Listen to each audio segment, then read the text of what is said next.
Ini untuk kebutuhan umum ya, berbeda ya. Jadi harus lulus nilai ambang batas dulu, baru nanti dilihat peringkat terbaiknya, baru nanti dilihat jumlahnya. Tentunya kalau jumlahnya tinggi tetapi nilai ambang batasnya tidak terpenuhi, peserta tersebut tidak lolos seleksi atau tidak lolos sebagai P3K. Ini khusus untuk pelamar umum ya, atau untuk kebutuhan umum. Assalamualaikum warahmatullahi wabarakatuh. Kembali lagi di channel Marsha Subiakto.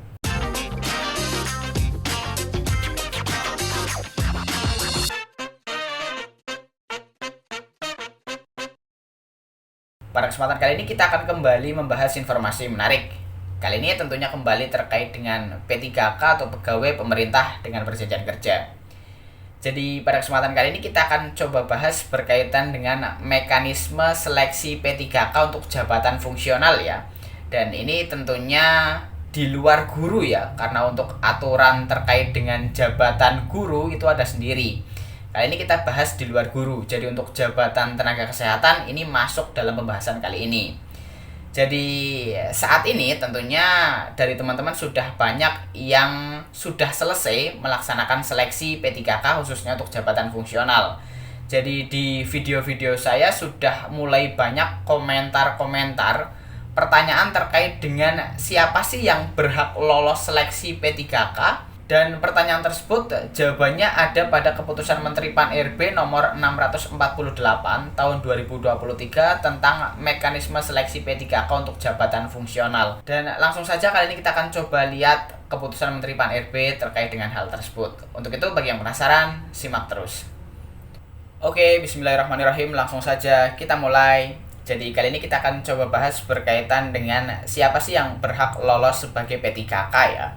Jadi kita buka dulu contoh pertanyaannya ya. Jadi ini adalah salah satu contoh pertanyaannya ya. Bang, mohon izin tanya, P3K nakes khusus jumlah total nilai di atas 400, akan tetapi nilai wawancaranya di bawah 24. Apakah bisa lolos apa tidak? Mohon dijawab. Jadi untuk menjawab pertanyaan ini, teman-teman bisa lihat pada keputusan Menteri Pan-RB nomor 648 tahun 2023 tentang mekanisme seleksi P3K untuk jabatan fungsional ya. Ini di luar jabatan guru, karena untuk jabatan guru aturannya ada sendiri. Kita coba bahas ya.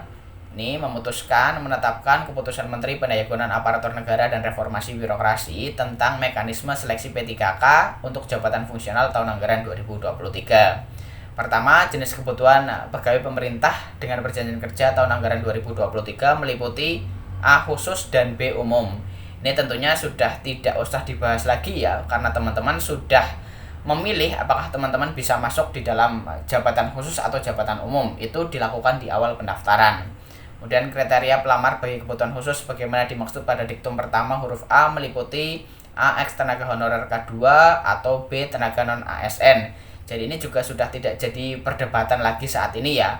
Teman-teman sudah masuk sendiri-sendiri ya di awal mendaftar apakah teman-teman masuk di dalam kebutuhan khusus atau di kebutuhan umum. Kemudian ketiga juga sudah tidak jadi perdebatan, keempat, kelima juga sudah tidak jadi pembahasan. Kemudian yang jadi pembahasan kali ini untuk ke-9, penentuan kebutuhan sebagaimana dimaksud pada diktum pertama dilaksanakan berdasarkan rincian penetapan kebutuhan jabatan fungsional yang diumumkan oleh instansi pemerintah dengan ketentuan sebagai berikut. Kebutuhan khusus paling banyak sebesar 80% dan kebutuhan umum paling sedikit sebesar 20%. Penentuan jumlah kebutuhan khusus maupun umum ini ditentukan oleh instansi masing-masing ya. Jadi teman-teman sudah tidak lagi memperdebatkan terkait dengan hal ini. Kemudian ke-13, seleksi pengadaan pegawai pemerintah dengan perjanjian kerja sebagaimana dimaksud pada diktum ke-12 dilakukan dengan mempertimbangkan integritas dan moralitas yang dilaksanakan dengan wawancara. Jadi ada wawancaranya ya. Seleksinya terbagi menjadi 3, ada seleksi administrasi, seleksi kompetensi, dan seleksi wawancara. Kemudian ini yang paling penting, ke-14, peserta pada kebutuhan khusus dinyatakan lulus seleksi jika berperingkat terbaik. Jadi untuk kebutuhan khusus itu tidak ada nilai ambang batas atau passing grade. Jadi teman-teman bisa lulus sebagai P3K jika berperingkat terbaik. Jadi misal teman-teman yang mendaftar sebagai P3K untuk kebutuhan khusus ada 3 orang nih di jabatan teman-teman atau jabatan yang teman-teman lamar. Kemudian yang dibutuhkan hanya satu. Jadi satu ini dilihat dari peringkat terbaik, nilai tertinggi dari seleksi kompetensi teknis, seleksi kompetensi manajerial, seleksi kompetensi sosial kultural, dan wawancara. Jadi nilai tertinggi dari seleksi kompetensi tersebut, tidak dilihat apakah peserta tersebut memenuhi nilai ambang batas atau tidak. Jadi dilihat jumlahnya, jumlah keseluruhan apakah tertinggi atau tidak. Jadi yang tertinggi itulah yang lolos sebagai P3K. Kemudian ke-15, pengisian kebutuhan khusus diberlakukan terlebih dahulu bagi peserta ex tenaga honorer K2 yang berperingkat terbaik. Jadi dilihat lagi apakah dari ketiga pelamar tersebut ada ex tenaga honorer K2-nya atau tidak. Jika iya, maka itulah yang diprioritaskan dan yang berperingkat terbaik tentunya. Kemudian ke-16, dalam hal masih terdapat kebutuhan khusus yang belum terpenuhi setelah diktum ke-15 diberlakukan, maka kebutuhan tersebut diisi oleh peserta tenaga non-ASN yang berperingkat terbaik. Ke-17, peserta pada kebutuhan umum dinyatakan lulus seleksi jika memenuhi nilai ambang batas dan berperingkat terbaik. Ini untuk kebutuhan umum ya, berbeda ya. Jadi harus lulus nilai ambang batas dulu, baru nanti dilihat peringkat terbaiknya, baru nanti dilihat jumlahnya. Tentunya kalau jumlahnya tinggi tetapi nilai ambang batasnya tidak terpenuhi, peserta tersebut tidak lolos seleksi atau tidak lolos sebagai P3K. Ini khusus untuk pelamar umum ya, atau untuk kebutuhan umum.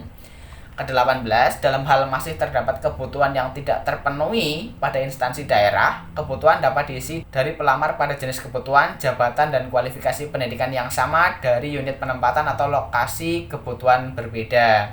Ke-19, dalam hal masih terdapat kebutuhan yang tidak terpenuhi pada instansi pusat, pengisian kebutuhan hanya diberlakukan pada instansi yang melakukan pengelompokan. Ke-20, pengisian kebutuhan sebagaimana dimaksud pada diktum ke-19 berasal dari pelamar pada jenis kebutuhan dan kelompok jabatan yang sama. Ke-21, pengisian kebutuhan sebagaimana diktum ke-18 dan diktum ke-20 berlaku ketentuan sesuai masing-masing jenis kebutuhan. Ke-22, dalam hal masih terdapat kebutuhan umum yang belum terpenuhi setelah diktum ke-21 diberlakukan, maka kebutuhan tersebut diisi oleh peserta pada kebutuhan khusus dengan memenuhi ketentuan sebagaimana pada diktum ke-17. Jadi saya ingat ada yang tanya terkait dengan hal ini ya, jika masih ada kebutuhan umum yang belum terpenuhi, artinya masih ada yang kosong, untuk pelamar dari kebutuhan khusus bisa mengisi kebutuhan umum, tetapi dengan syarat ke-17 ini ya. Peserta pada kebutuhan umum dinyatakan lulus seleksi jika memenuhi nilai ambang batas dan berperingkat terbaik. Jadi harus lolos nilai ambang batas terlebih dahulu walaupun mereka adalah kebutuhan khusus jika ingin mengisi kebutuhan umum. Kemudian ke-23, mekanisme seleksi pengadaan pegawai pemerintah dengan perjanjian kerja untuk jabatan fungsional dikecualikan bagi seleksi pegawai pemerintah dengan perjanjian kerja untuk jabatan fungsional guru pada instansi daerah tahun anggaran 2023. Ke-24, keputusan ini mulai berlaku sejak tanggal ditetapkan dan apabila di kemudian hari terdapat kekeliruan akan diubah sebagaimana mestinya. Jadi itu ya, jelas ya. Yang jelas untuk P3K pada kebutuhan khusus tidak ada passing grade. Dan yang bisa lolos seleksi adalah yang berperingkat terbaik. Jadi di ranking dari total nilai paling tinggi, itulah yang lolos sebagai P3K. Jadi mungkin itu informasi yang bisa disampaikan pada kesempatan kali ini. Jika ada tanggapan atau pertanyaan, silahkan tinggalkan di kolom komentar.